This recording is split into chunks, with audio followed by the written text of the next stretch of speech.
Ladies and gentlemen, welcome back to the Twin Horizons YouTube channel for another LEGO set review.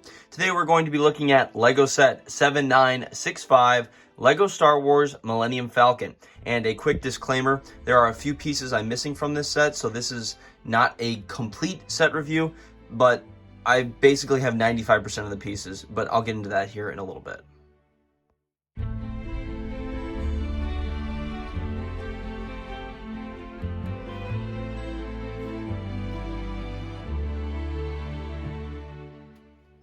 This LEGO set was released on July 19th, 2011 and retired in December of 2014. The set was originally rated for ages 9 to 14 and came with 1,254 pieces. The set originally retailed for $140. Sealed versions are now going for around $245, while used versions are going for around $123. Here are the minifigures for this set, and as you can tell, the Luke Skywalker minifigure I have here is not the one that goes to this set, and technically the Darth Vader minifigure is the one from my Darth Vader's limited edition TIE Fighter. I just wanted to at least have them in the shot so you could see there would have been 6 minifigures with the set, and obviously you can see in the graphic behind the actual minifigures here, you would have gotten a Luke Skywalker that would have been similar to the other minifigures, and I think the Darth Vader minifigure is basically the same. But anyway, I just wanted to make that disclaimer again, like I said at the beginning of the video. This is a set that I got from someone used, so it was a miracle that I actually had 4 out of the 6 minifigures that went to it, and then of course I had a Darth Vader from that era as well. We'll just kind of run through these minifigures here, and then we can move on with the rest of the video. The Luke Skywalker minifigure that would have gone with this set, and again is featured in the background there, is one that would go for around $11.61, and the Luke for this Millennium Falcon set would have been unique, so it kind of is a bummer I don't have it, and maybe I'll try to pick it up at some point in the near future. Next to the Luke minifigure, we have the Han Solo minifigure for this set. This Han Solo minifigure is unique to this set and goes for around $9.57. Next to Han Solo, we have the Chewbacca minifigure. They've since made a newer mold for Chewbacca, so this is kind of like the classic one you would have seen in the LEGO Star Wars Complete Saga game, and most of us would probably remember as Chewbacca. This minifigure comes in a variety of sets, so he's only worth around $4. Next to Chewbacca, we have a Princess Leia minifigure. This Princess Leia minifigure is unique to this set as well, and I think depicts her quite nicely from A New Hope, and it goes for around $16.80. Next to Princess Leia, we have an Obi-Wan Kenobi minifigure. Of course, this would have been like, his older, old Ben, technically from A New Hope, and he comes in a few different sets, so he's not unique, but he is a little bit rare, and he goes for around $10.66. And then finally, on the far right, we have a Darth Vader minifigure. Again, this is the one from my limited edition TIE Fighter set, which I made a video on. If you want to go check that out, it's up on the channel. And this minifigure, or the Darth Vader from this set, would have gone for around $22.47. However, I'm fairly certain from what I can tell, I think this is the exact same one that would have come in the set. So I'm pretty sure that's accurate, because sometimes they make little changes, but it looks like the exact same one. So overall from this set, with the original minifigures, 3 of them were unique.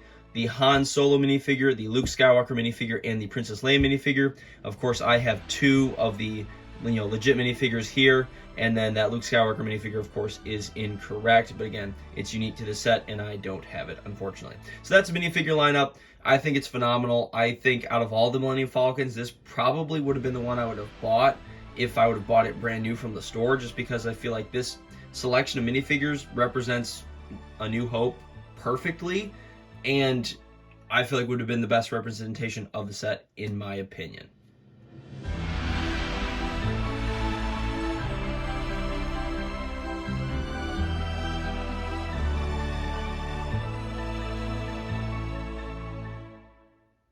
Here's the actual Millennium Falcon build for this set, and in a moment I'll kind of move the camera around and probably just have to hold it to give you guys a look at this set, because it is massive, and again, my setup right now isn't really great for doing some of these bigger sets. But overall, I think personally this is my favorite version of the Millennium Falcon. Of course, there's the UCS version, but I think this one just looks really, looks really nice. There's a lot of room on the inside, and we'll kind of take a look at that here in a moment. And we'll get the turntable shot so you guys can see this whole thing, and then we will go from there.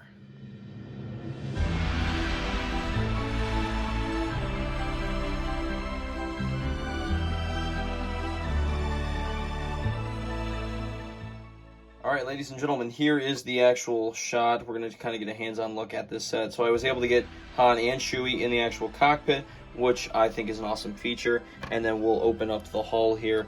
And that was the nice thing, again, that I think about this set. It's got a ton of room on the inside, so the playability is phenomenal. My brother just bought one of the newer Millennium Falcons, and I think he was kind of complaining that there wasn't as much room once he came in and looked at mine.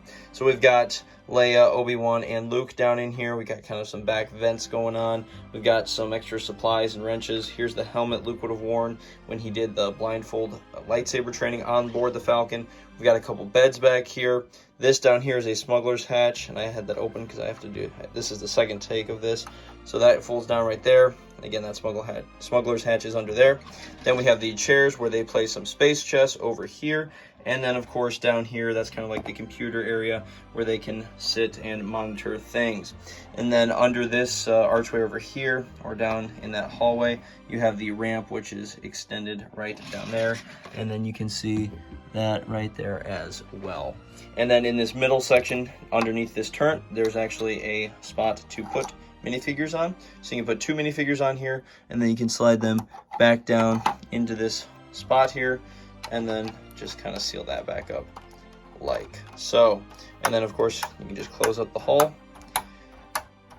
and you'll be good to go. And one thing I did note, I mean, if you see like all the room down in here, you could fit a ton of minifigures in here. So if you had like a bunch of rebel troopers and you wanted to really do like a massive scene, I think you really could. So overall, again, I think this set is phenomenal. And I think I might have pointed out, or maybe I didn't. So the things I'm missing, this piece right here is supposed to be blue. That's part of the engine. I only had a red piece, and then this sticker was missing. And then of course I didn't have the Luke minifigure. But overall, I mean, for the fact that I got this used from somebody, I mean, I basically have a complete Millennium Falcon, and I'm not really going to complain about it. So overall, I think it's a phenomenal set, and I am so glad to have it in my collection. All right, ladies and gentlemen, again, I don't have the box for this set, so we're just going to take a look at the instruction manuals here. This, of course, would have been what the front of the box would have looked like. You had, of course, the Millennium Falcon, featured here on the front of the box, and then you would have had the Phase 1 Rex art in the top right-hand corner. Again, because this set was out from 2011 to 2014. Again, Lego and the Star Wars logos in the top corner there. Now, because I don't have the box, we can actually look at the instructions for some of the features. So they showcased the turret there, being able to swivel around, flick fire missile system underneath, Luke training with one of the probes from the movie. You have Han and Chewie over here playing space chess, and then just Obi-Wan, Leia, and Han there. Han's using the computer, and they're just kind of chilling around the seating area. This showcases the fact you can get Luke and Han into that turret tower there in the middle of the ship. And then, of course, showcases that there is another turret on the bottom as well. Then you also showcased all the minifigures for this set, and the way these instruction manuals are made, you just have this reflective coating on it, so the lighting is just terrible. But those were the minifigures for the set. And then if we keep looking, what I always like to look on the back of the boxes, they actually have in the back of the instructions. So they showcase, there was this Ewok set out at the time. You had this Geonosian Starfighter, which I made a video on if you want to go check that out on the channel. Then we have a Pod Racer set, which was a nice redo from the original one from like the early 2000s. And then we have the Dathomir Nightspeeder set. That's a great set, some great minifigures. Wish I would have bought that. This Darth Maul Sith Infiltrator, my mom ironically has a sealed one. I would love to get it off her, but now she knows what they're worth and she's going to try to sell it for that because it's sealed in the box. And then I actually have a friend who has this Republic frigate. That one came with like Eth Koth, one of the other Jedi that's really rare. I'm blanking on his name right now. And then it came with Wolf and a Phase 1 Wolf Trooper and Yoda.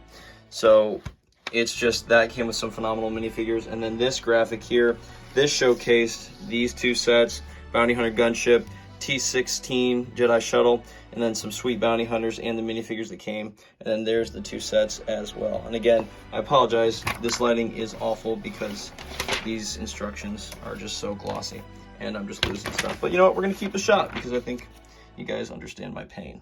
And then this would have been the promo for the LEGO Star Wars 3 game. If you never played this, go play it. I mean, it only has the first 2 seasons of the Clone Wars, but I mean, you know, he had Rex and Cody back there, Cad Bane, messing with the clones. Some great LEGO humor as usual. And again, this is just kind of like a huge throwback to the past. I mean, old school LEGO Club promotions. I don't even know if they still do those magazines. If they do, I probably should sign up. And then even like this back, I never seen one of the instructions for a long time. Just the, you know, entering to win. So again, didn't have the box, but I felt like looking through the instructions was pretty cool as well. Ladies and gentlemen, thank you so much again for watching another LEGO set review on the Twin Horizons YouTube channel. And we hit 100 subscribers. Thank you so much to everyone who's been liking the videos, commenting, and just been extremely positive about everything that's been going on so far. I just appreciate everyone's just positivity in me making these videos, and hope to continue that up on to many more subscribers in the future. So again, we hit 100 subscribers. Just want to say thank you to everyone, and take care, and I'll see you in the next one.